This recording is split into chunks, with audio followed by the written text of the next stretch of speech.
Hello everyone, and welcome back to my YouTube channel.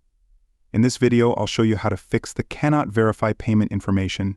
Contact Apple support for more information issue.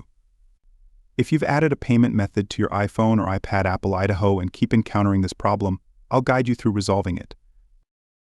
Let's get started without wasting any time. First, ensure you have a strong internet connection. If you're using a VPN, disconnect it. Now, open your Settings app, scroll down, and tap on your Apple ID. Navigate to Payment Shipping and enter your Apple Idaho password if prompted. Check if you've entered the correct payment method information. If necessary, delete the old payment method and add a new one. You can use PayPal or a credit debit card. After updating the payment method, check if the issue is resolved. If the problem persists, don't worry.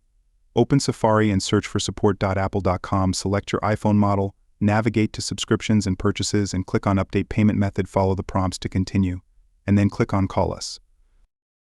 Call the provided number, explain your issue, and the support team will assist you in fixing the problem as soon as possible. These are the easiest ways to fix this issue. I hope you found this video helpful. If you did, please subscribe to my channel. Thank you.